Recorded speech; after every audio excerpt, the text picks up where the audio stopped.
এখন যে ভিডিও ক্লিপটা দেখতেছেন এটা হচ্ছে দুবাইয়ের আকাশে মিসাইল পড়তেছিল, আর এটা আমার হাজব্যান্ডের ভিডিও পাঠাইছিল। আর এখন যে ভিডিওগুলো দেখতেছেন এটা আমার 2 দিনের ভিডিও একসাথে আপনাদের সাথে শেয়ার করতে আসছি।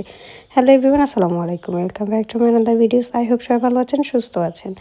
আজকের ভিডিওতে আমার টুকটাক শপিং করা প্লাস হচ্ছে আমার অবস্থা কেমন হয়ে গেছে, প্রেশার লো হয়ে, তাও শেয়ার করব। সাথে হচ্ছে দুবাইয়ের কী অবস্থা এখন, মানে সব কিছু টুকটাক করে হচ্ছে শেয়ার করব। সব কিছু মিলে আজকের ভিডিওটা। আর আমি মাঝখানে কয়েকদিন ভিডিও দিতে পারিনি, আপনারা নিশ্চয়ই দেখতে পেয়েছেন। যাই হোক, এখন চলে আসছি শপিং করতে। আর এখন এখানে আমার শাশুড়ি আম্মুর জন্য হচ্ছে মেক্সি কাপড় নিচ্ছিলাম। দেন আমরা কাপড় চোপড় টুকটাক শপিং করার পর একটু রেস্টুরেন্টে আসছিলাম চা খাওয়ার জন্য। তারপর হচ্ছে বাসায় চলে আসি। আর এটা হচ্ছে এর পরের দিনের ভিডিও। এটাতে দেখতেই পাচ্ছেন আমি কিছু মিষ্টি বানাচ্ছি। কিছু দুধ হচ্ছে আমার ছানা কেটে গিয়েছিল, আর যে দুধটা ছানা কেটে গিয়েছে ওটা দিয়ে মিষ্টি বানিয়ে নিচ্ছি। তবে আমি রেসিপি এখানে শেয়ার করতেছি না, একদিন ইনশাল্লাহ আমি রেসিপি শেয়ার করব মিষ্টির। এখানে আমি ছোট ছোট ভিডিও ক্লিপ নিয়েছিলাম। আর আমার চুলার অবস্থা খুবই বাজে, কারণ একটু আগে এখানে রান্নাবান্না করা হয়েছে, যার কারণে চুলার অবস্থা খুবই খারাপ হয়ে গেছে। তাছাড়া আমি রুটিও বানিয়েছিলাম, যার কারণে ময়দা পড়ে আরও অবস্থা খারাপ হয়ে গেছে। যাই হোক, আমি যেহেতু এখানে রেসিপি আকারে শেয়ার করতেছিলাম, তাই চুলার অবস্থা যেরকম আছে, আমি যেহেতু ডেইলি ব্লগ শেয়ার করতেছি, তাই চুলার অবস্থা যা আছে তাই শেয়ার করতেছি। মিষ্টিগুলোকে একদম লাল লাল করে হচ্ছে ভেজে নিয়েছি। এখন এটাকে আমি শিরার মধ্যে দিয়ে দিচ্ছি।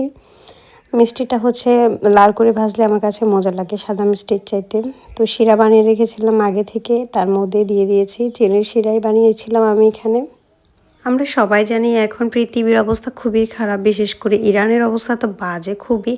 যাই হোক, আমরা হচ্ছে সবাই দোয়া করব প্রবাসী ভাইয়া বোনদের জন্য, যেহেতু মিসাইল পড়তেছে বিভিন্ন জায়গায় এবং আমাদের বাংলাদেশি প্রবাসী ভাই বোনেরা অনেক বেশি বিপদে আছেন। যদিও বা আমরা তাদের জন্য টেনশন করতেছি, আর তারাও এখানে বসে বসে মিসাইল দেখতে যাচ্ছে, ভিডিও করতে যাচ্ছে।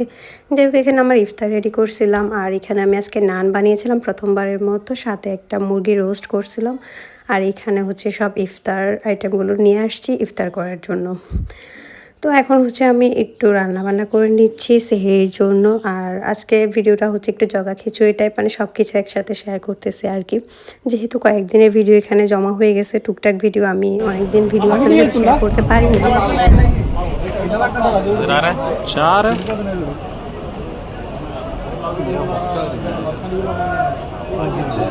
এই হচ্ছে দুবাইয়ের আকাশের অবস্থা। আর এটা ছিল আমার হাজব্যান্ডদের রুমের একদমই পাশে। তারা হচ্ছে এটা ভিডিও করছিল, মানে রুম থেকে দূরে আছে। আর যেভাবে হচ্ছে আমরা ভয় পাচ্ছিলাম, আসলে তেমনভাবে হচ্ছে তারা অনিরাপদেও নেই, যেহেতু তারা নিজেরাই দেখতে পাচ্ছেন মিসাইলগুলোর ভিডিও করতে যাচ্ছে, ছবি তুলতে যাচ্ছে।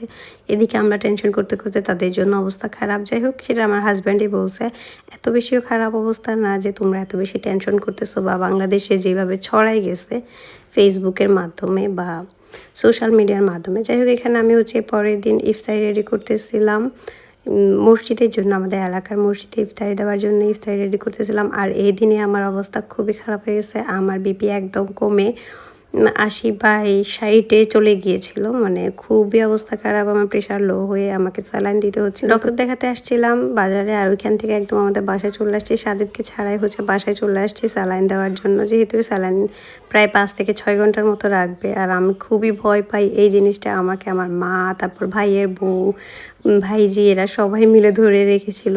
আর এই ভিডিওটা করতেছিল আমার ভাবি, মানে সাজিদকে দেখানোর জন্য আমি মেনলি ভিডিওটা করছিলাম। সাথে আপনাদের সাথেও শেয়ার করলাম একটু করে হচ্ছে ক্লিপ রেখে দিয়ে। আর আমার আশেপাশে তো আমার ভাইজিরা সবসময় ছিল, বিশেষ করে ও একদম যতক্ষণ পর্যন্ত জেগেছিল ততক্ষণ পর্যন্ত আমার পাশ থেকে নড়তেছিলই না। ওর ফুপিকে মানে ইঞ্জেকশন দিছে এই জন্য। আর আমার অবস্থা তো খুবই খারাপ, কারণ আমি ঘাড় মানে মোটামুটি একদম নাড়তেই পারতেছিলাম না, এরকম একটা অবস্থা হয়ে গেছে। 2-3 দিন ধরে সারা রাতে ঘুম হচ্ছিল না। আর সারা রাত ঘুম না হওয়ার ফল হিসেবে আমার প্রেশারের এই অবস্থা। না মনে হয় এটা কে? এটা আমি? এটা নাবিহা? এটা তো নাবিহা। তুমি নাবিহা নাকি? না মনে হয়, এটা তো নাবিহা। হ্যাঁ, এটা তুমি না, এটা নাবিহা। হুম।